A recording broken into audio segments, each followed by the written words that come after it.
Ini adalah bagian kedua dari cerita tentang keluarga Cundawat yang tinggal di distrik Burari, Delhi, India. Keluarga Cundawat terdiri dari 11 orang. Satu nenek bernama Narayan, 3 anaknya, 2 menantu, dan 5 cucu. Mereka mapan secara ekonomi. Mereka punya reputasi yang bagus di lingkungan sekitar tempat tinggal. Anak-anak keluarga Cundawat juga memiliki latar pendidikan yang baik.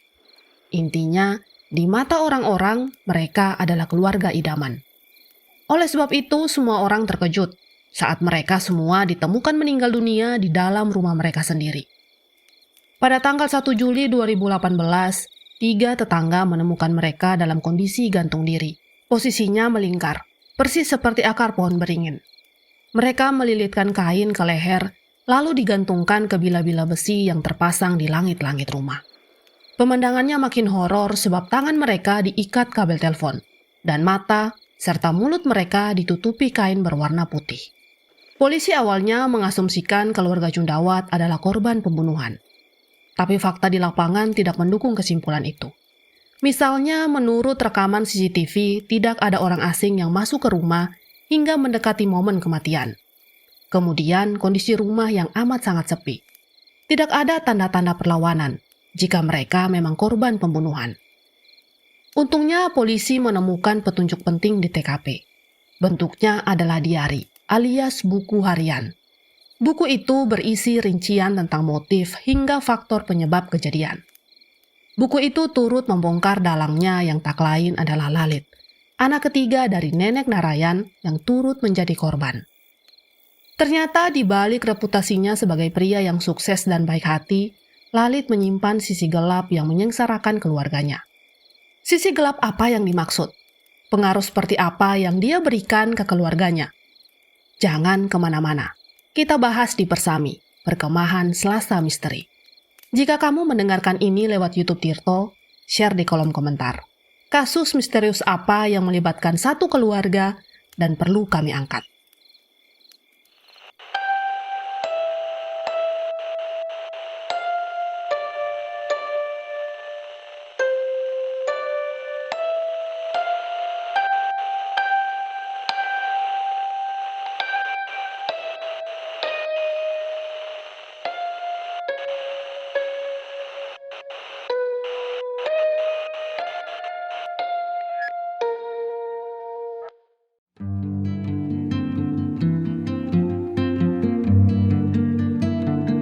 Mari kita absen siapa saja anggota keluarga Cundawat.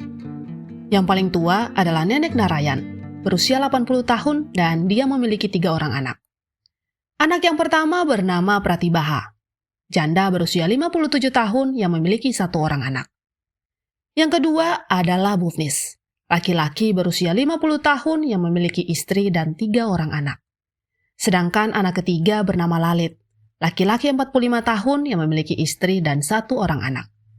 Sebenarnya ada satu lagi, namanya Bopal Singh, suami dari Nenek Narayan dan ayah dari Pratibaha, Bufnis, dan Lalit. Bopal dan keluarganya berasal dari negara bagian Haryana.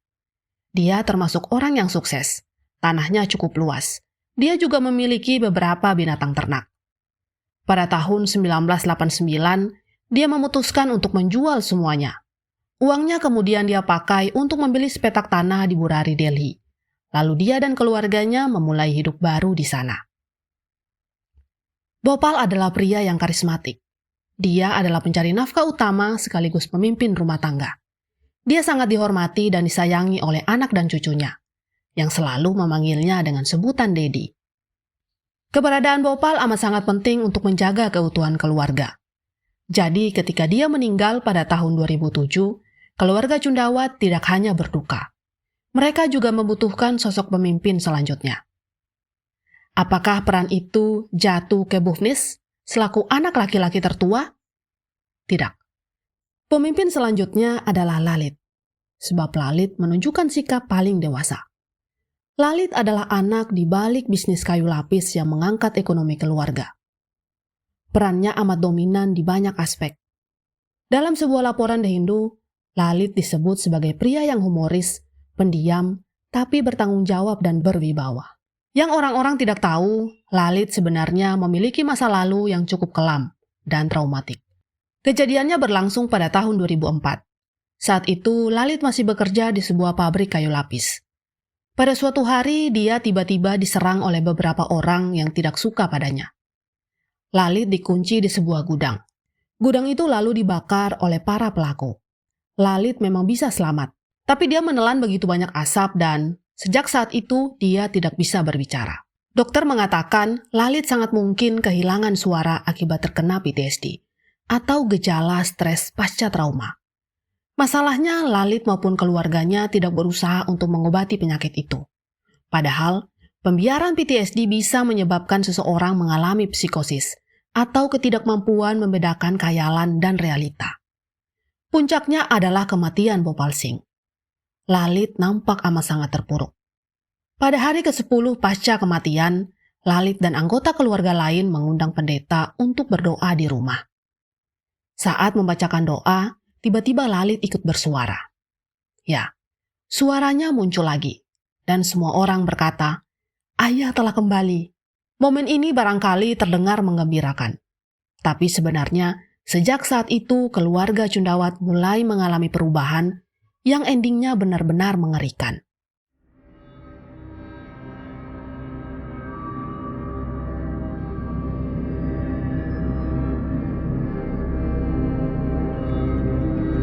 Perubahan itu diamati oleh tetangga sekitar, para ahli, dan ikut tercantum dalam buku harian keluarga Cundawat. Catatan pertama ditulis pada tahun 2007, tak lama setelah kematian Bhopal. Dan faktor utama yang mendorong perubahan itu adalah mimpi yang dialami Lalit. Di dalam mimpi, Lalit mengaku didatangi sang ayah. Ayahnya menyuruh Lalit untuk melakukan ritual doa bersama anggota keluarga yang lain. Keluarga Cundawat tentu saja menyanggupinya. Pertama, karena mereka adalah orang-orang yang amat religius. Dan kedua, mereka amat rindu dengan sosok Bhopal. Ritual digelar hampir setiap hari, lebih tepatnya pada pukul 9 malam. Ke-11 anggota keluarga duduk di bagian tengah rumah. Mereka berdoa selama 15 menit sampai 30 menit. Anak-anak seringkali bilang, "Ini saatnya kakek datang." Setiap kali Lalit menyampaikan instruksi dari almarhum ayahnya, suaranya berubah menjadi suara sang ayah. Buku harian dengan jelas menyebutkan bahwa arwah ayah Bhopal akan berkunjung ke rumah setiap hari Selasa, Kamis, Sabtu, dan Minggu. Instruksinya tidak hanya terkait ritual, tetapi perubahan gaya hidup. Mereka berhenti memasak dan mengonsumsi makanan non-vegetarian. Bhavnis juga berhenti minum alkohol. Mungkin kamu heran. Selain religiusitas dan kerinduan terhadap sosok Bhopal, apakah ada faktor lain yang membuat keluarga Cundawat mau menjalankan ritual selama lebih dari 10 tahun? Jawabannya ada, yaitu makin meningkatnya ekonomi keluarga Cundawat setelah mengikuti instruksi dari Bhopal.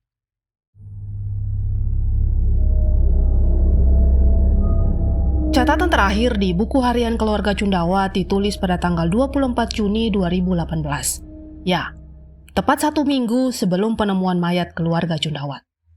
Catatan itu mengandung instruksi untuk melakukan ritual pohon beringin. Durasinya selama 7 hari. Selama 7 hari itu tidak boleh ada orang asing yang masuk ke rumah.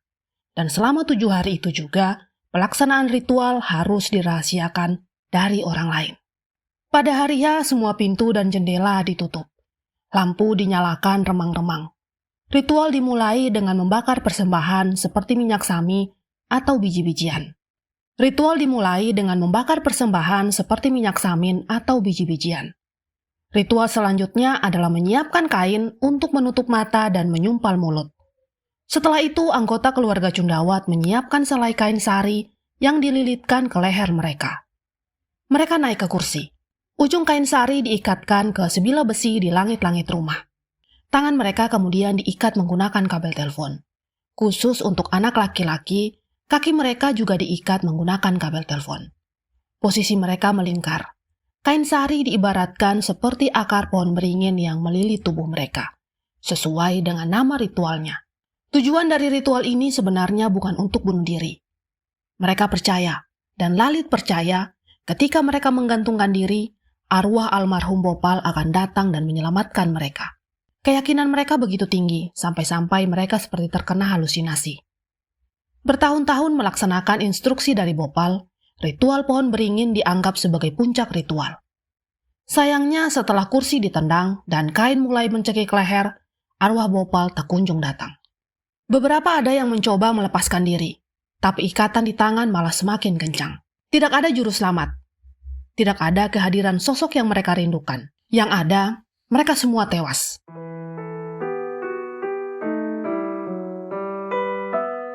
Polisi menyimpulkan keluarga Cundawat bukan korban pembunuhan pihak ketiga. Mereka juga bukan korban bunuh diri massal. Mereka adalah korban dari ritual yang berakhir tragis sebab tidak berjalan sesuai dengan harapan. Beberapa ahli menengarai akar dari masalah ini adalah budaya tabu untuk membicarakan penyakit mental. Budaya ini membuat penyakit lalit tidak pernah dianggap serius, apalagi diobati. Karena tidak diobati, penyakit psikosisnya semakin menjadi-jadi. Ia semakin tidak bisa membedakan mana khayalan dan mana kenyataan. Padahal dia adalah pemimpin keluarga. Apa yang dia ucapkan menjadi kebenaran dan akan diperlakukan sebagai pedoman. Inilah pesan moral yang bisa kita ambil dari kasus di rumah Burari. Trauma bisa menjadi bom waktu jika tidak disembuhkan. Trauma bisa menjadi akar penyebab kesengsaraan jika tabu untuk dibicarakan. Saya Yantina, mewakili rekan kerja, pamit undur diri. Sampai jumpa di Persami edisi berikutnya.